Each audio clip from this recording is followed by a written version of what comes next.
Everybody, my self Shruti and आज हम पढ़ेंगे क्लास 9th की मैथ्स का चैप्टर पॉलिनोमियल्स। तो ये जो चैप्टर है पॉलिनोमियल्स, ये पढ़ने से पहले हमें कुछ टर्म्स के बारे में जानना होगा, वेरिएबल्स क्या होते हैं, फिर उसके बाद हमें पता चलेगा दैट व्हाट इज पॉलिनोमियल। और ये जो पॉलिनोमियल का चैप्टर है, ये वीडियो आप बड़े ध्यान से देखना क्योंकि ये आपको क्लास 10th में भी यूज में आने वाला है। तो अभी आप 9th क्लास में इसको अच्छे से सीख लो। So let's get start the video. तो पॉलिनोमियल चैप्टर में हम सबसे पहले बात करेंगे कांस्टेंट्स की। कांस्टेंट्स क्या होते हैं? Symbol having a fixed numerical value is called a constant. Constant होते हैं जिनकी फिक्स न्यूमेरिकल वैल्यू होती है। न्यूमेरिकल वैल्यू यानी कि नंबर्स, जैसे कि 100, -7/2, 4/2, दीज ऑल आर कांस्टेंट्स जिनके पास अपनी एक फिक्स न्यूमेरिकल वैल्यू होती है। अब दूसरी चीज है वेरिएबल्स। इसके नाम से ही पता चल रहा है, वेरिएबल्स का मतलब इनकी जो वैल्यूज होती है वो वेरी करती है। दे does not have the any fixed value, they do not have a fixed value is called variable. For example x, y, z, a, b, c, d, जितने भी हमारे अल्फाबेट्स होते हैं दीज ऑल आर वेरिएबल्स, क्योंकि इनकी values question पर depend होती है। किसी क्वेश्चन में x की वैल्यू 2 आती है तो दूसरे क्वेश्चन में कुछ अलग वैल्यूज आती है। तो ये थे कांस्टेंट्स और वेरिएबल्स। अब कांस्टेंट और वेरिएबल्स को अगर हम ऑपरेशंस के साथ जोड़ दें, operations plus minus multiply divide, तो वो एक अलजेब्रिक एक्सप्रेशन बन जाता है, जो कि आपने अपनी पिछली क्लासेस में 7th 8th में पढ़ा होगा। That what is algebraic expression? It is an expression which is made up of constants and variables together with the operations. What is polynomial? A polynomial is an algebraic expression in which the variables involved have only non-negative integral power। यानी कि polynomial क्या होता है? एक तरह से algebraic expression जिसमें जो वेरिएबल्स है उनकी पावर नॉन नेगेटिव होनी चाहिए, यानी कि उनकी पावर नेगेटिव नहीं होनी चाहिए। मैंने आपको बता दिया वेरिएबल्स क्या होते हैं। For example x, y, z, a, b, c, d, जो भी आपके अलजेब्रिक एक्सप्रेशन में वेरिएबल्स यूज हुए हैं, आपको उनकी पावर चेक करनी है, मतलब उनकी डिग्री चेक करनी है। अगर वो नेगेटिव होगी तो हम उसको पॉलिनोमियल नहीं बोलेंगे। फॉर एग्जांपल जो हमारे पास फर्स्ट एग्जांपल है 2x³ + 7x² + 5x + 3, it is a polynomial क्योंकि इसमें जो डिग्री है वो 3 है, इधर 2 है और इधर 1 है, तो कोई भी डिग्री नेगेटिव नहीं है। x² + √5, this is also a polynomial. Here the degree of x is 2। Let's see this example 1 divided by x plus x²। This is not a polynomial क्योंकि यहाँ पे x को अगर हम ऊपर ले जाए तो x की डिग्री -1 हो जाएगी। तो मैंने आपको बताया x की जो पावर है वो कभी भी माइनस में नहीं होनी चाहिए। ये जो थर्ड वाला मैंने लिखा है ये पॉलिनोमियल नहीं होगा, it is not a polynomial. So let's see more other examples. For example 2x + √x, तो ये भी पॉलिनोमियल नहीं होगा क्योंकि जो इसमें वेरिएबल है वो रूट के अंदर है। मैं आपको लर्न करने के लिए एक आसान ट्रिक बता देती हूँ। आपको ये चेक करना है कि जो वेरिएबल्स है वो एक तो फ्रैक्शन में नीचे डिवाइड में नहीं होने चाहिए और एक अंडर रूट में नहीं होने चाहिए। बस इतना आपको चेक करना है। अगर ऐसा होगा तो इन दोनों केसेस में हम बोलेंगे this is not a polynomial. अब इसको और इसको अगर हम मैच करें तो इसको हम पॉलिनोमियल बोलेंगे क्योंकि इसमें जो वेरिएबल है वो रूट में नहीं है, कांस्टेंट टर्म रूट में। कांस्टेंट टर्म बेशक से अंडर रूट में हो सकती है बट जो वेरिएबल है हमारे वो रूट में नहीं होनी चाहिए। अगर ये ऐसे हो जाएगा तो इसकी नेगेटिव इंटीग्रल पावर हो जाएगी और हमें कैसी पावर लेनी है? Non negative integral power. So I hope polynomial क्या होता है ये आपको क्लियर हुआ होगा। अब हम एक्सरसाइज में और भी क्वेश्चंस करेंगे जिसमें आप पूछा जाएगा कि whether this is an polynomial. सब हम बात करते हैं टर्म्स के बारे में। टर्म्स क्या होती हैं? The several terms of an algebraic expression separated by plus और minus operations are called terms. अब देखो जैसे कि कोई भी आपके पास पॉलिनोमियल दिया है तो फर्स्ट तो आपको आइडेंटिफिकेशन आना चाहिए that whether it is a polynomial और नॉट, और अगर वो पॉलिनोमियल है तो उसमें कितनी टर्म्स है ये हम कैसे फाइंड आउट करेंगे। तो ये बहुत ईजी है, इसमें आपको कुछ नहीं देखना, बस ये दो साइंस को अपने माइंड में रखना है, प्लस एंड माइनस। आपको जो भी पॉलिनोमियल दिया होगा उसमें चेक करना है कि ये साइंस कितनी बार आ रही है। फॉर एग्जांपल हियर x की पावर 100 + 4, तो इसमें प्लस का साइन एक बार आ रहा है, तो एक बार आएगा तो इसमें 2 टर्म्स होंगे, यानी कि जो पॉलिनोमियल उनकी टर्म्स को हम सेपरेट करते हैं, अलग अलग करते हैं by the operations plus and minus. इसमें आप मल्टीप्लाई और डिवाइड के साइंस को नहीं चेक करोगे। कोई भी आपको पॉलिनॉमियल दिया फॉर एग्जांपल 2x, तो इसमें अगर आपसे पूछे कितने टर्म्स होंगे तो you said only one term, क्योंकि इसमें कोई भी प्लस और माइनस का साइन नहीं है। और अगर एक बार साइन आ जाता है या तो प्लस का या माइनस का, तो वो 2 टर्म्स हो जाती है, वो सेपरेट हो जाती है। टर्म्स का सेपरेशन प्लस और माइनस के साइंस पर डिपेंड करता है। In this there are 2 signs, so term separate होकर कितनी हो गई, 1 term, 2 term and 3 term. Here 3 terms are present. और अगर ऐसे हो x डिवाइडेड बाय 2, तो हम बोलेंगे इसमें भी ओनली 1 टर्म, इसमें आपको डिवाइड का साइन नहीं देखना, ये पूरी एक ही टर्म मानी जाएगी। सो अब आते हैं classification of the polynomials on the basis of terms. Terms के बेसिस पे हम पॉलिनोमियल्स को कैसे क्लासिफाइड करते हैं। Number 1 monomial, number 2 binomial, number 3 trinomial. Monomial वो होता है जिसमें ओनली 1 टर्म इज प्रेजेंट होती है। वैसे अगर बोला जाए याद रखने के लिए तो इसमें एक भी ऑपरेशन नहीं होता प्लस एंड माइनस का।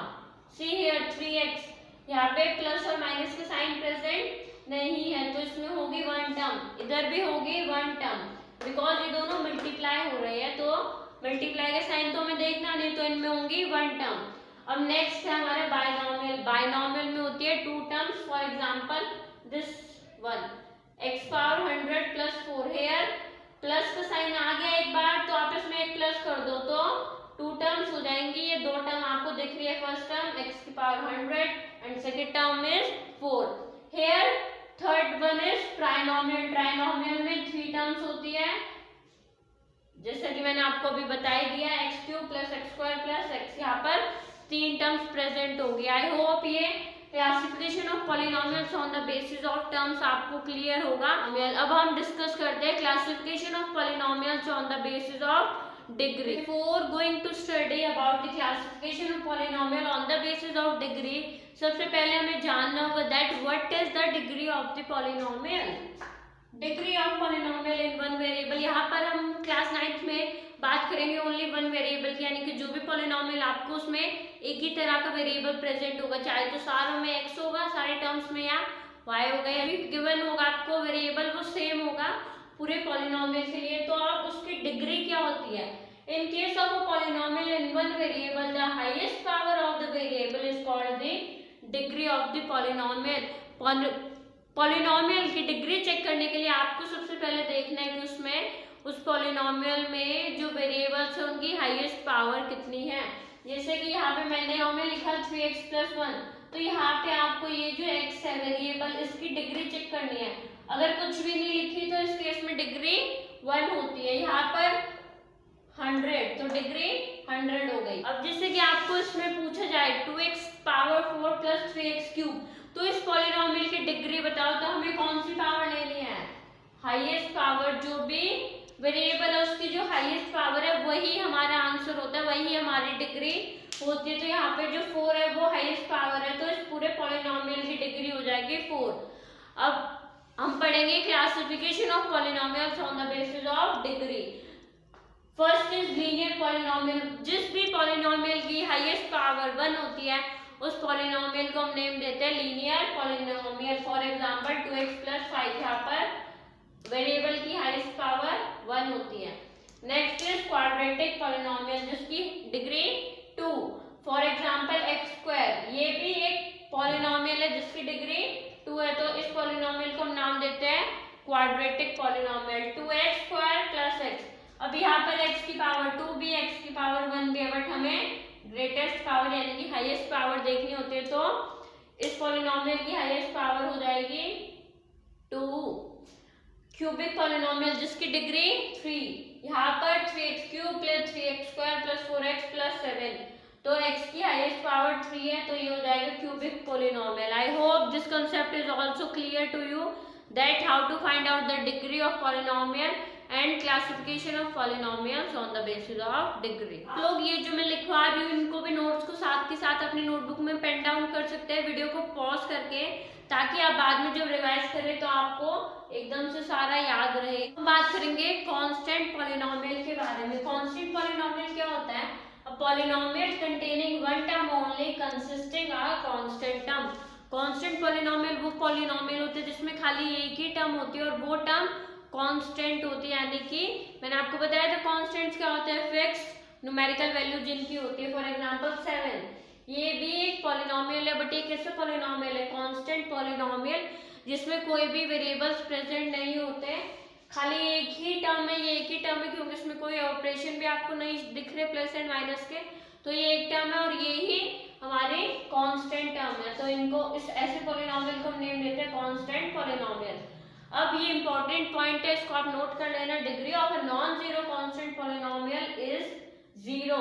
यानी कि अगर मैं आपसे पूछूं that what is the degree of 7, तो यहाँ पर जो कांस्टेंट पॉलिनोमियल्स होते हैं उनकी डिग्री 0 होती है, बट इसमें आप 0 नंबर को ऐड नहीं कर सकते।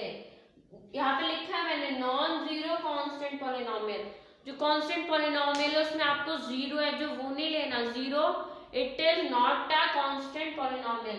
तो 0 को छोड़ के बाकी जितने भी नंबर्स है वो सारे हमारे कांस्टेंट पॉलिनोमियल होंगे एंड उनकी डिग्री 0 होती है। आप देख सकते हैं कि यहाँ पर कोई भी वेरिएबल प्रेजेंट नहीं है तो डिग्री तो वेरिएबल्स की होती है, तो here degree is 0, here also 25 की डिग्री 0। तो जो भी कांस्टेंट आए आपसे अगर उनकी डिग्री पूछी जाए तो उन सब की डिग्री होती है 0। कांस्टेंट पॉलिनोमियल्स से मैंने आपको उसमें बोला कि 0 को हम काउंट नहीं करेंगे, तो 0 को अकेला हम नहीं छोड़ते हैं। हम बात करते हैं 0 पॉलिनोमियल की। 0 पॉलिनोमियल वो पॉलिनोमियल होता है जिसमें खाली एक ही टर्म होती है और वो टर्म का नेम क्या होता है? 0। यानी कि अगर खाली 0 लिखा हो तो ये होगा 0 पॉलिनोमियल।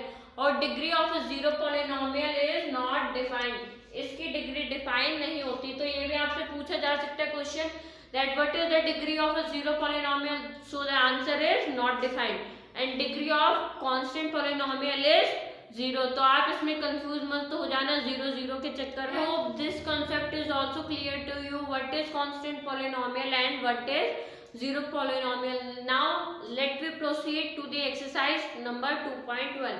hope आप सबने NCERT की बुक खोल ली होगी। अब आज हम करने जा रहे हैं एक्सरसाइज 2.1, जिसके क्वेश्चन नंबर 1 में हमसे पूछा है which of the following expressions are polynomials in one variables and which are not. आपको बताना है कि पॉलिनोमियल वन वेरिएबल में है या फिर नहीं। तो फर्स्ट पार्ट मैंने आपके लिए लिखा है 4x² - 3x + 7। तो इसमें सबसे पहले तो आपको ये चेक करना है that whether it is a polynomial और नॉट। तो यहाँ पे हमें x की कोई भी डिग्री नेगेटिव नहीं दिख रही, तो ये एक पॉलिनोमियल होगा। उसके बाद नेक्स्ट स्टेप में आपको चेक करना है कि यहाँ पे खाली एक ही वेरिएबल प्रेजेंट होना चाहिए। मैंने बता दिया था क्लास 9 में, वैसे भी हम पॉलिनोमियल्स इन वन वेरिएबल की ही बात करेंगे।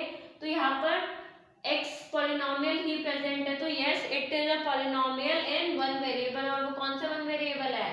x। आपको ये नहीं चेक करना कि x 2 बार आ रहा है, ये चेक करना कि खाली x ही आ। अगर x भी आ जाए और y भी आ जाए तो वो पॉलिनोमियल इन 2 वेरिएबल्स कहलाएगा। ठीक है, अब नेक्स्ट पार्ट जैसे कि है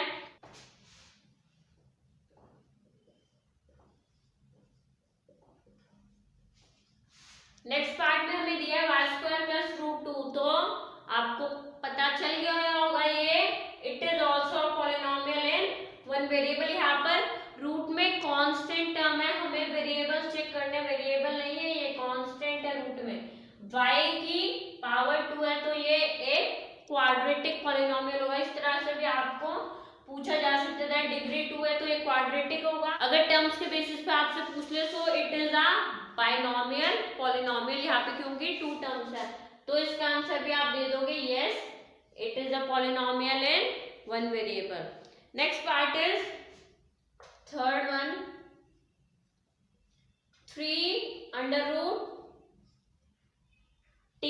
+ t√2। तो यहाँ पर जो हमारा वेरिएबल प्रेजेंट है वो कौन सा है? t। और अगर t रूट में आ रहा है तो it is not a polynomial, तो इसका आंसर होगा no it is not a polynomial. Fourth y + 2 divided by y, this is also a polynomial because here the y is in the fraction and अगर हम y को ऊपर लेके जाए तो y की पावर माइनस हो जाएगी, तो ये दोनों हमारे पॉलिनोमियल्स नहीं है। अब हम आते हैं फिफ्थ पार्ट पर। x की power 10 plus y3 plus t power 50। सो अब आप बताओ ये पॉलिनोमियल होगा या नहीं? Yes, absolutely. It is a polynomial, but it is a polynomial in 3 variables. यहाँ पर x, y and t तीन अलग अलग तरह के वेरिएबल्स आ रहे हैं, बट हमसे क्वेश्चन में पूछा था कि हमें बताना पॉलिनोमियल वन वेरिएबल में है या नहीं। So it is not a polynomial in one variable. ये पॉलिनोमियल तो होगा बट इन 3 वेरिएबल्स होगा, तो इसका आंसर आप दे देना no, it is not a polynomial in one variable. Next question is question number 2। Question number 2 में आपसे पूछा है write the coefficient of x square in each of the following. यहाँ पे जो मैंने आपको पॉलिनोमियल्स दिए इसमें आपको x स्क्वायर का कोफिशिएंट बताना है। तो ये आप अपने पिछली क्लासेस में भी कर ही चुके हैं that what is the coefficient. अगर हमसे x स्क्वायर का कोफिशिएंट पूछे तो x स्क्वायर के आगे जो भी लगता है वो उसका कोफिशिएंट होता है। कोफिशिएंट हमें खाली x स्क्वायर का बताना है, पूरे पॉलिनोमियल का नहीं बताना। तो यहाँ पर आप पहले x स्क्वायर की जो टर्म है वो फाइंड आउट करोगे कौन सी टर्म x स्क्वायर की है। अब इसके आगे कुछ नहीं लगा तो हम 1 लिख देते हैं। यहाँ पर x स्क्वायर का कोफिशिएंट हो जाएगा 1। इन दिस सेकेंड पार्ट में यहाँ पे x स्क्वायर का कोफिशिएंट होगा -1।